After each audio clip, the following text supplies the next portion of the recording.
Home Alone is simply my most favorite movie that I've photographed. It's very entertaining and it's very heartfelt. Of the 27 films that I've shot, it's by far my most favorite film.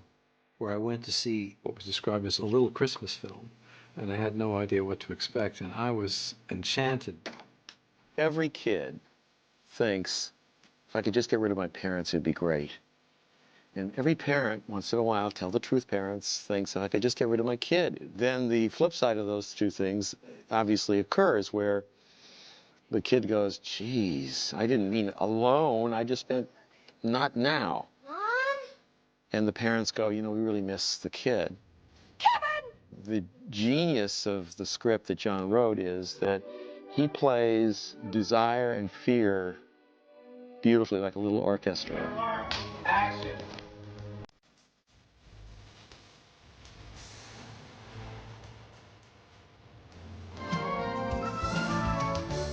This house is so full of people, it makes me sick.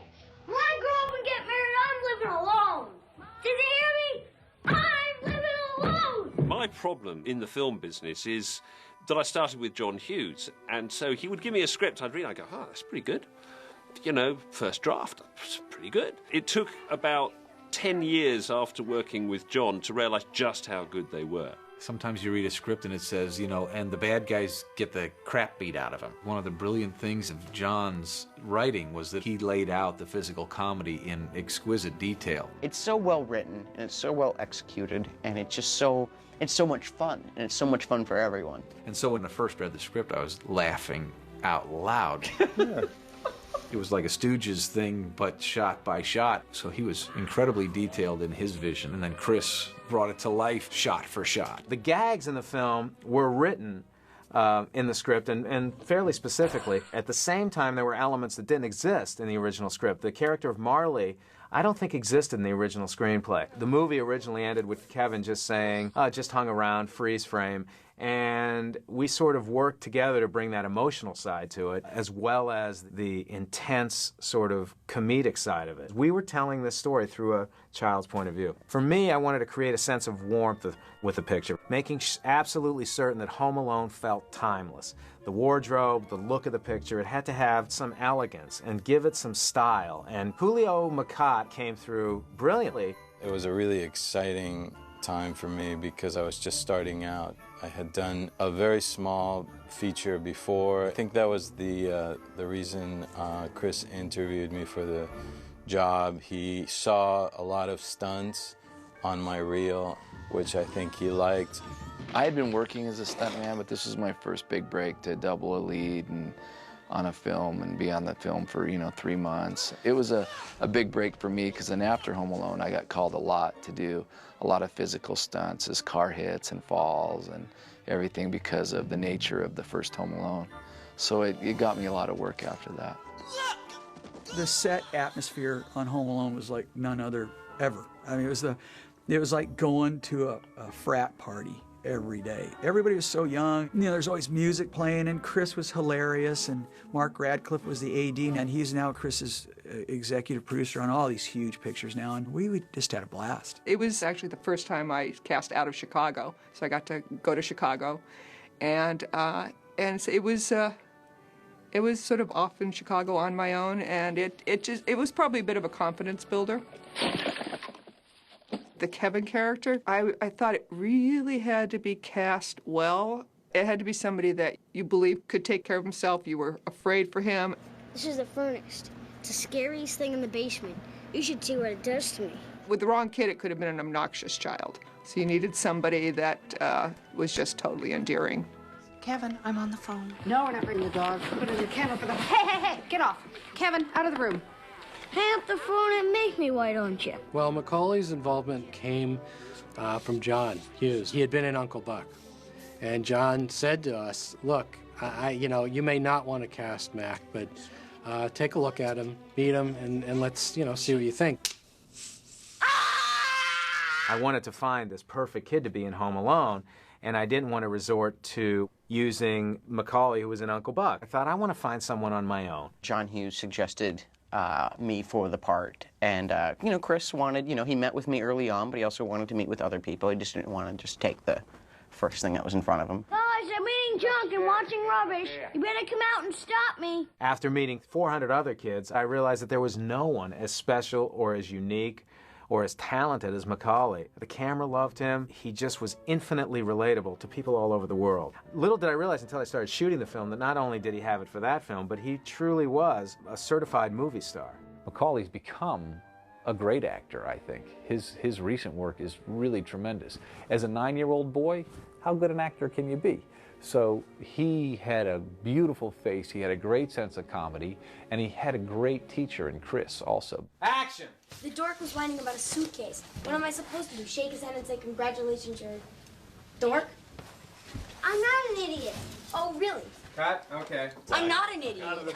Yeah. Now, guys, here's what you can do. Megan, Hillary, you guys can move a little faster here, okay?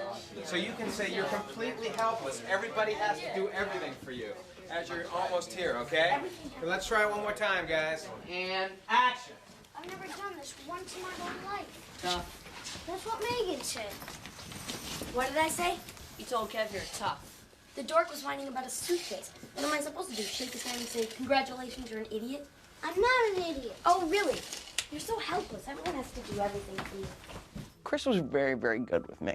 He knew how to get me to do the things that he wanted me to do, to tell the story that he wanted to tell. And that's what it was all about, is just making sure that Chris was happy. You know, you always want to make a director happy, and, you know, especially when you're a kid, even more so. I'm not sure if there's anyone else in the business who can really get performances out of children the way he can. He always knew his lines. He was always a professional, always prepared. At the same time, he was a 9-year-old kid. So at any given moment, he would have to become a kid because you don't have that sense of responsibility that you have as an adult. But, you know, as a kid, you get tired sometimes. You tend to get distracted. You tend to laugh. You tend to have fun. And that was all part of what made his performance so special. What happened to my room? Heather, Tracy, and Sandra took it. This house is so full of people. It makes me sick. When I grow up and get married, I'm living alone. Yeah, we're almost there. Everybody was just completely... Macaulay was fun to work with. I mean, he always joked around. He used to play around with the crew all the time. I think he even liked to do their jobs if he could. Me and Chris decided that we would use a dolly shot. Yeah, what should I do here? Do a dolly shot. You think so? Yeah. I don't know. Do you think really? Yeah. Okay. Yeah. And what about after this? I'm not sure. What about a close-up? Good idea. Okay. Should I do that? Yeah. Okay. Someone got the really genius idea of putting a camera in a 9-year-old's hands. But it's interesting to see my point of view that I don't even remember. I don't remember any of this stuff. You know, they just kind of put a camera in my hands and I just shot away. Hey, can I get you on the other side? There's more light. I can't really see. How do you know all this stuff? Okay, right here, right here. Hi, Chris. Hi, Mac. How you doing? I'm doing good. Take my glasses off for this. I don't want to give you any ideas, but are we going tighter? Are we going tighter? Yes. Is it true that you are in the hit movie Home Alone? Yes, it is true, Macaulay. And there's one thing that I have to say. They told me that in about 15 years that they will still be showing this movie because the style of it is going to still be in fashion. Isn't it true that you're the brother of the famous Macaulay Culkin? Yes, it is true. Do you think Home Alone will be a hit movie? Yes, absolutely. Because you're in it. Thank you. Moving on. We just had a great cast, you know, everywhere. Anyone from Macaulay Culkin and Joe Pesci and Dan. They were just a great bunch of people to work with. We were really lucky. Joe Pesci read it and saw that he could do something with it, and he came on board, and when he came on board, everyone else kind of followed. Joe Pesci was someone I was a gigantic fan of from Raging Bull and Goodfellas, and I thought, God, it would be great if Joe Pesci would agree to do something like this. He warmed to the script. We got along when we first met, and he decided to do the film, which was shocking to me. I didn't expect him to do it. He thought that a lot of what we were asking him to do was a stretch for him, which it was. He handled it so well because a lot of it was, you know, kind of in a different playing field than what he was used to. I think his hardest thing was not to cuss on camera.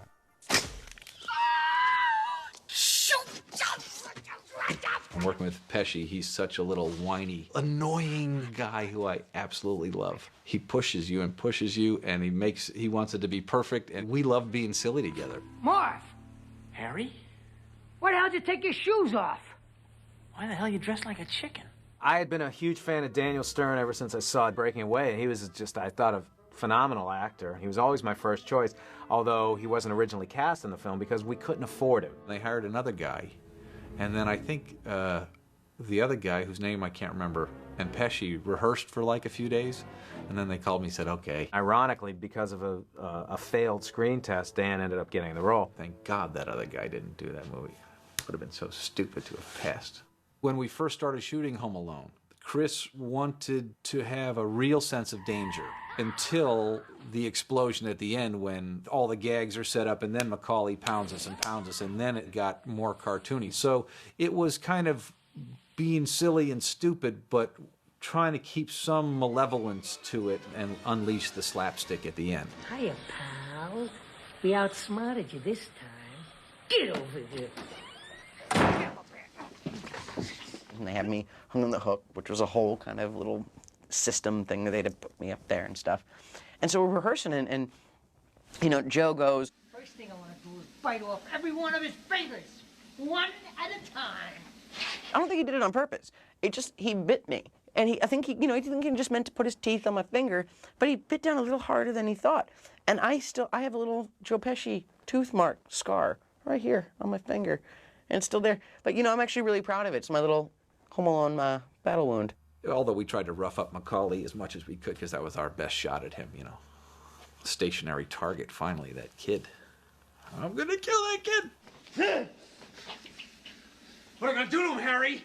I'll burn his head with a blowtorch. You can smash his face with an iron. The iron, the way we shot that actually was interesting because the way they did that, obviously they shoot up and they have an iron dropping towards the camera. But when they want to film down looking at me, they built a rig where they put the camera on a rope and dropped the camera at me, and the rope was supposed to poing, you know, stop like right there. So, and I'm supposed to be looking at this 300-pound camera dropping at my face. Okay, I hope we know what we're doing.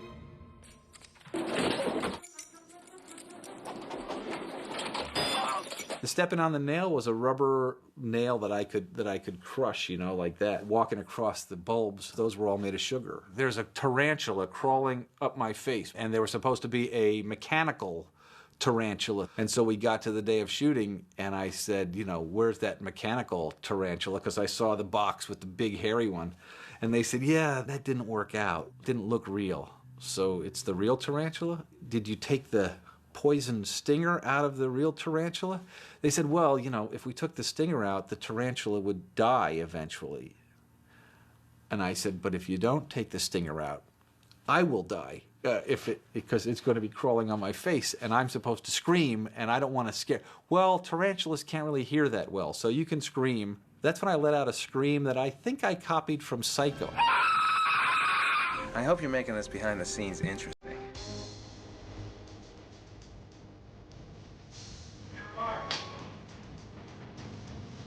Is this making sense so far? I think what happened with this film is something that doesn't happen often. You have a good story, and then you have a good performance, and then the next layer is you have interesting way of presenting the story, you know, with the photography, with the sets. It was like a layer cake that just got better and better, and then you get one of the best music people in the world to score it. There was another composer who was originally scheduled to do the picture, and his schedule all of a sudden didn't work out, which is like one of those accidents where, you know, like getting Joe or certain other things, you know, a puzzle piece flips away and a better puzzle piece falls into place, and John Williams came on board.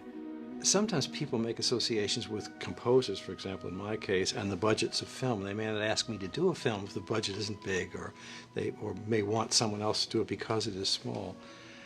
Actually, from my point of view, I've never really cared about that. It's more a visceral thing, the kind of reaction that one has to the material that is irrelevant to the cost of it, really, and the size of it and the scale of the production. So I was delighted to be asked to do the film. John Williams and I have done 5 or 6 pictures together, and he has truly just taken my films and just given them new life. And he's honestly, I think, the greatest living composer. The holiday atmosphere, from an orchestral point of view, is always fun to paint. And the other aspect was the comedic aspect of it.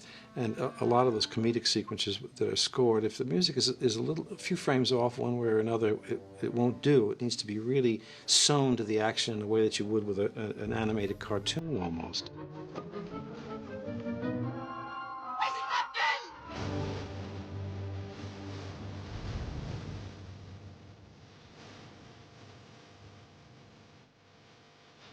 It's a difficult piece to do, even though I think I had more chuckles and more fun doing it than a great many other films that I've done. This film had a lot of heart to it as well, particularly the scenes in the church, and he gave it just a big Christmassy feel, which was one of the real things that John Hughes was trying to do, was to deliver a Christmas film. At Christmas, you sit, and it's always the same films being shown endlessly. It's a Wonderful Life, and, well, you know, on 34th Street, well, he remade that for that very reason. So he had his eye on that market, and John Williams really helped us hit that mark. Both Chris and I had talked about A Christmas Story, which was kind of a contemporary of this film. It was a favorite of both of us.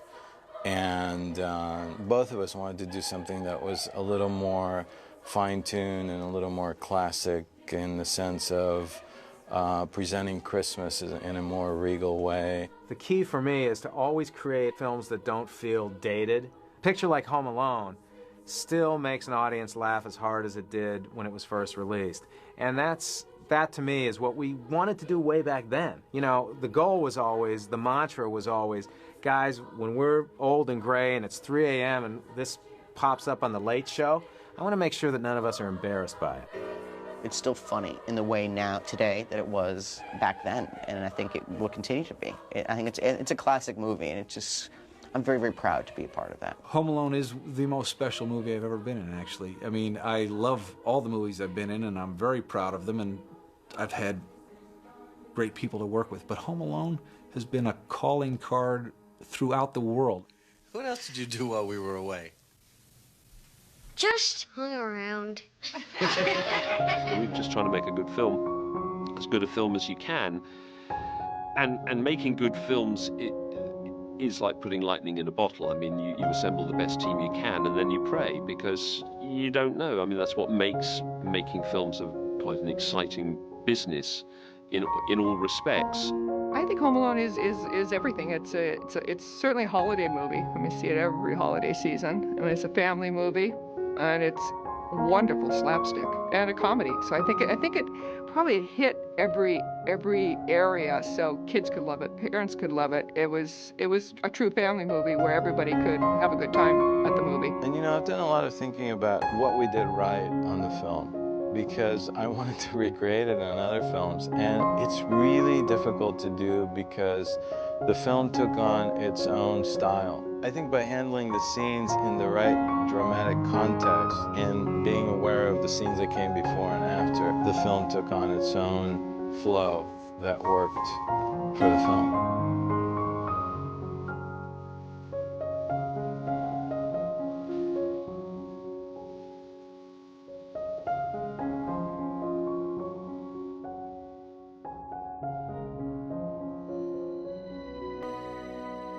That's it. We're done.